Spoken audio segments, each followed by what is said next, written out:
Hello my dear student, मेरे YouTube channel में आपका स्वागत है। हम देख रहे हैं हाई स्कूल की बायोलॉजी। ये यूपी बोर्ड के लिए बहुत इम्पॉर्टेंट है। जो आज का चैप्टर है वो है आनुवांशिकता, जिसको हम इंग्लिश में हेरिडिटी कहते हैं।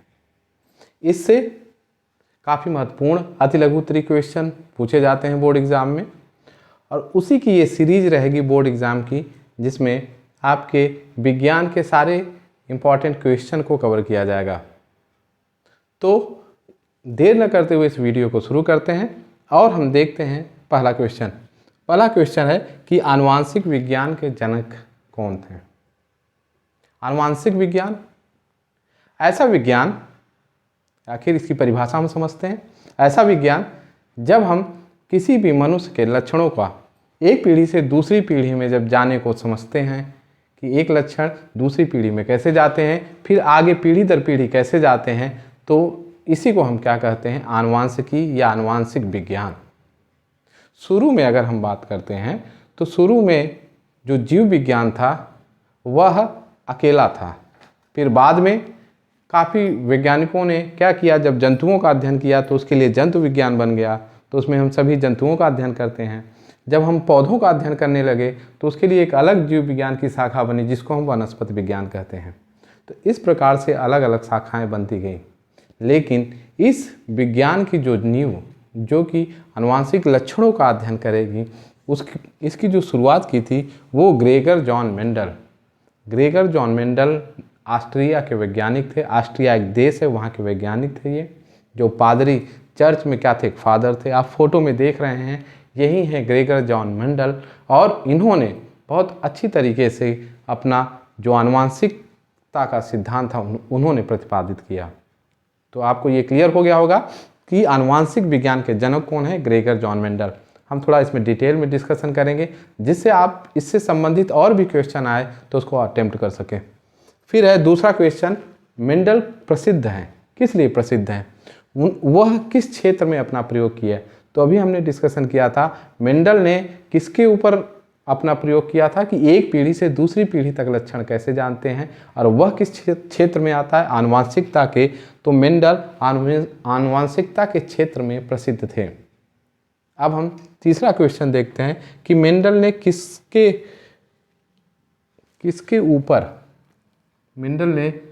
ऊपर अपने प्रयोग किए। तो मेंडल ने अपने प्रयोग किए किसके ऊपर, मटर के ऊपर। मटर जिसका वैज्ञानिक नाम क्या है, पाइसम सटाइवम। ये आप फिगर में देख रहे हैं मटर।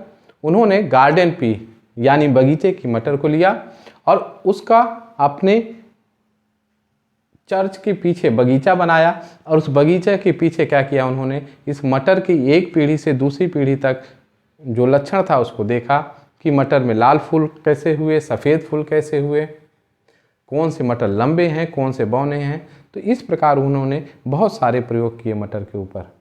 और मटर का वैज्ञानिक नाम क्या है, पाइसम सटाइवम। फिर अगला प्रश्न है कि मेंडल ने कितने नियम दिए। मेंडल ने जब अपने प्रयोग किए, प्रयोग करने के बाद उन्होंने वो एक निष्कर्ष पे पहुँचे, और उस निष्कर्ष के आधार पे मेंडल ने 3 नियम प्रस्तुत किए। वो तीनों नियम यहाँ समझ लेते हैं। कभी कभी बहुविकल्पी क्वेश्चन में से ये पूछ लिया जाता है कि ये नियम किस वैज्ञानिक ने दिया है। तो तीनों नियम को समझते हैं। पहला नियम है प्रभाविता का नियम, इसको याद रख लीजिएगा। पहला मेंडल जो नियम प्रस्तुत किया वो है प्रभाविता का नियम। दूसरा उन्होंने कौन सा नियम दिया, विसंयोजन का नियम। इसको शुद्धता का नियम भी कहते हैं। इसके 2 नाम है, एक विसंयोजन और दूसरा जो नाम है वो शुद्धता का नियम। तीसरा जो उन्होंने नियम दिया वो दिया स्वतंत्र अभ्यूहन का नियम। ये मेंडल ने 3 नियम दिए। ये तीनों नियम आप याद रखे रहेंगे तो इससे क्या होगा, इससे संबंधित कोई भी क्वेश्चन आएगा, कोई भी नियम आपको दे के पूछ लिया जाए कि यह नियम किसने दिया, तो आप आसानी से बता सकते हैं कि मेंडल ने दिया।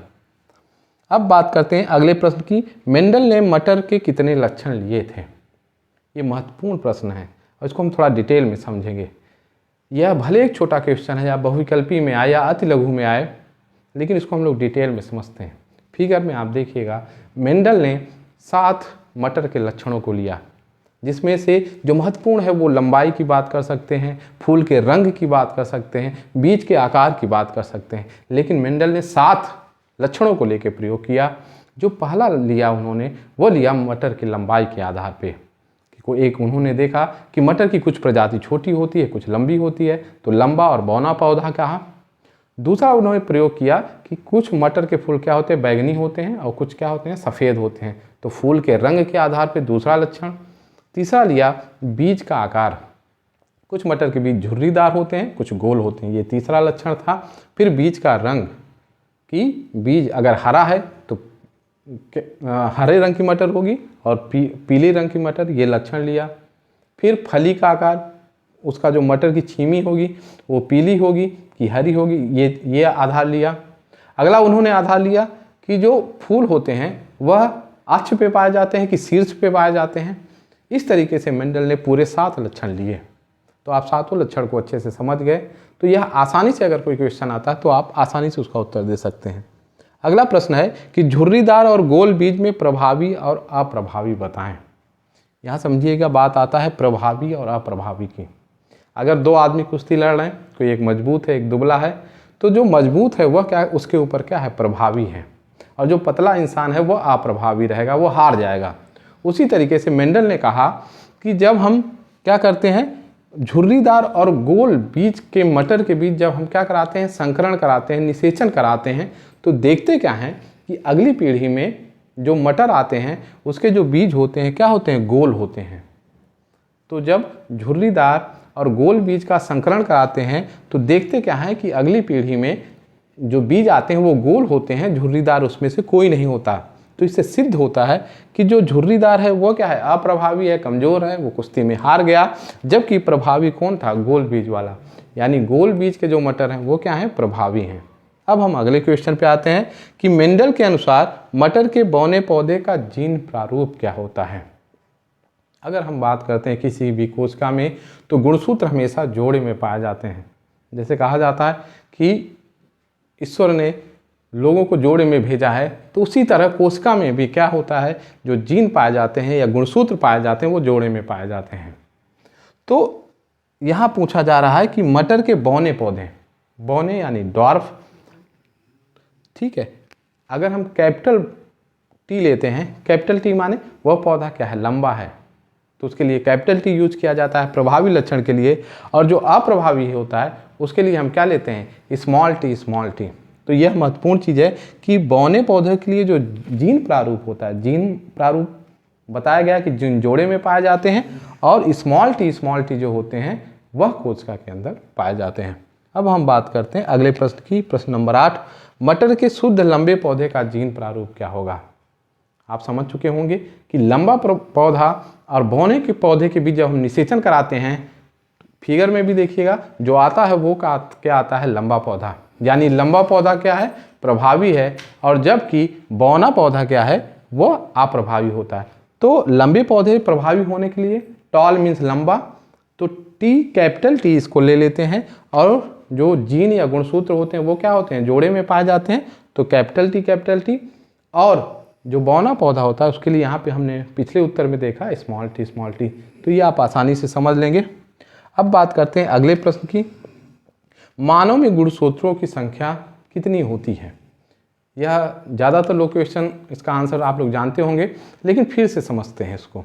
ये गुणसूत्र क्या होते हैं, गुण माने लक्षण और सूत्र माने धागे, ऐसे धागे जिसमें क्या है, लक्षण छुपे हुए हैं, गुण छुपे हुए हैं। अगर आप इस कोशिका में देखिएगा तो कोशिका में क्या पाए जाते हैं, गुणसूत्र पाए जाते हैं। अब ये चार्ट देखिएगा, यहाँ पे जो मनुष्य है उसमें 46 गुणसूत्र पाए जाते हैं। अगर जोड़े की बात करें तो 23 जोड़े। अगर आपको प्रश्न आए कहीं कि कितने गुणसूत्र पाए जाते हैं तो 46 है, लेकिन अगर बात करते हैं जोड़े की तो आप ये मान के चलिएगा उसमें 23 जोड़े गुणसूत्र पाए जाते हैं। ये 23 जोड़े होंगे, जैसे आपके मौजे के जोड़े होते हैं उसी तरह से गुणसूत्र के भी क्या किस में पाए जाते हैं, जोड़े में पाए जाते हैं। तो ये उत्तर आसान रहा। अब यहाँ से थोड़ा और भी समझ सकते हैं कि अगर नर है तो उसमें कितना पाए जाते हैं, 44 गुणसूत्र पाए जाते हैं जिनको ऑटोसोम्स कहते हैं, और साथ में 2 क्या पाए जाते हैं, लिंग गुणसूत्र पाए जाते हैं जिसको हम क्या कहते हैं, एक्स और वाई। तो एक्स और वाई क्या होते हैं, लिंग गुणसूत्र होते हैं, 44 क्या होते हैं, ऑटोसोम्स होते हैं। तो ये, या इनको अलिंग गुणसूत्र हिंदी में इसको अलिंग गुणसूत्र कहते हैं, इंग्लिश में इसको ऑटोसोम्स कहते हैं। तो 44 और 2 कितने होते हैं? 46। तो 46 गुणसूत्र पाए जाते हैं। इसी तरीके से मादा में भी कितने पाए जाते हैं? 44 प्लस 2 लिंग गुणसूत्र यानी XX, तो वो क्या होते हैं? 46 हो जाते हैं। अगर हम बात करते हैं अगली क्वेश्चन की, क्वेश्चन गुणसूत्र किस पदार्थ के बने होते हैं? अगर हम कोशिका को देखते हैं तो कोशिका के अंदर क्या पाए जाते हैं? केंद्रक पाए जाते हैं, और केंद्रक के अंदर जो होता है वो न्यूक्लिक एसिड होता है, जिसको हम न्यूक्लिक अम्ल कहते हैं। और यही न्यूक्लिक अम्ल क्या कहलाते हैं? गुणसूत्र कहलाते हैं। गुणसूत्र की संरचना अगर फिर और गौर से देखें, जूम करके देखें, तो उसमें DNA पाए जाते हैं, और साथ में DNA जो होता है एक प्रोटीन को बांधे रहता है, जिसको हिस्टोन या नॉन हिस्टोन प्रोटीन कहते हैं। तो आप जब 12th में जाएंगे तो 11th में उसको आप समझिएगा। तो जो DNA जो गुणसूत्र होते हैं वो किसके बने होते हैं? DNA के। अगर कोई DNA का फुल फॉर्म अगर क्वेश्चन आता है तो इसका फुल फॉर्म होता है डीऑक्सीराइबोन्यूक्लिक एसिड, और साथ में गुणसूत्र में क्या होता है? प्रोटीन। तो यहाँ पे ये आंसर क्लियर हो गया। अब हम क्वेश्चन नंबर 11 देखते हैं। मनुष्य में ऑटोसोम्स की संख्या कितनी होती है? ऑटोसोम्स यानी उनके अंदर अलिंग, ऑटोसोम्स को हम क्या कहते हैं? अलिंग गुणसूत्र भी कहते हैं। तो यहाँ पे हम लिख लेते हैं कि ऑटोसोम्स क्या कहलाते हैं? अलिंग गुणसूत्र भी कहलाते हैं। अलिंग गुणसूत्र, ये अलिंग गुणसूत्र भी कहलाते हैं ऑटोसोम्स। कोशिका में होता क्या है कि मनुष्य की कोशिका में 46 गुणसूत्र पाए जाते हैं, अभी हमने देखा, और जोड़े में कितने पाए जाते हैं? 23 जोड़े। उन 46 गुणसूत्र में जो 44 होते हैं वह शारीरिक बनावट के लिए जिम्मेदार होते हैं, जबकि जो 2 गुणसूत्र जो होते हैं वह यह निर्धारित करते हैं कि वह जो शरीर है वो लड़का बनेगा कि लड़की। तो यदि XY है तो वह लड़का होगा, यदि XX है तो वह क्या होगा? लड़की होगी। इसीलिए इन्हें क्या कहा जाता है? जो एक जोड़ा होता है, जो 45 और 46 नंबर का गुणसूत्र होता है, उसे हम क्या कहते हैं? लिंग गुणसूत्र कहते हैं। तो अगर बात करते हैं ऑटोसोम्स कितनी होती हैं, तो 44 होती हैं। अब बात करते हैं पुरुष में लिंग गुणसूत्र होता कौन सा है? अभी हम लोग डिस्कस कर रहे थे कि जो पुरुष होते हैं उसमें X और Y लिंग गुणसूत्र पाए जाते हैं, जबकि महिलाओं में XX यानी दोनों XX होती हैं, और पुरुष में क्या होता है? XY। अब बात आती है क्वेश्चन नंबर 13 की, शुद्ध गोल बीज के लिए जीन प्रारूप। जीन का मतलब होता है उनके गुणसूत्र, उनके लक्षण वाले प्रारूप कौन से होंगे। तो आपको भी पता है जीन जोड़े में पाए जाते हैं, इस पर खूब डिस्कशन हुआ। अब बात आती है गोल बीज को। गोल को हम अंग्रेजी में कहते हैं राउंड।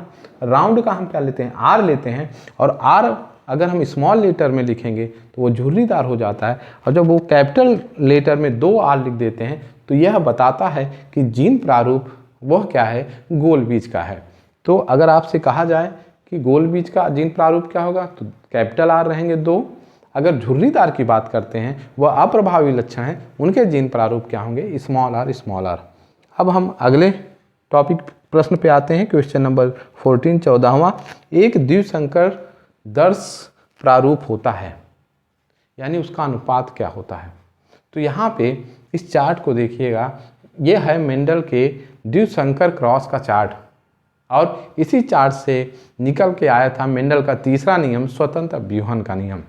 तो इसमें देखिएगा, और आप लोगों ने बनाया भी होगा, टीचर बताए भी होंगे आपके, कि जब इस चार्ट को बनाते हैं तो जब उनके जाइगोट में, यानी उस y को या फिर स्मॉल y को और r को या कैपिटल R को जब मिलाते हैं, तो उसके बाद जो सेकंड पीढ़ी में जो अनुपात मिल के आता है वो आता है 9:3:3:3:1।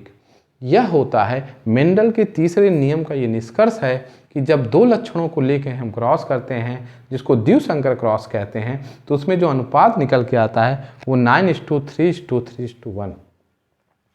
यहाँ पे ये अति लघु उत्तरीय क्वेश्चन का ये पार्ट पूरा हुआ। कुछ और इम्पॉर्टेंट क्वेश्चन है, उसको हम अगले वीडियो में डिस्कशन करेंगे।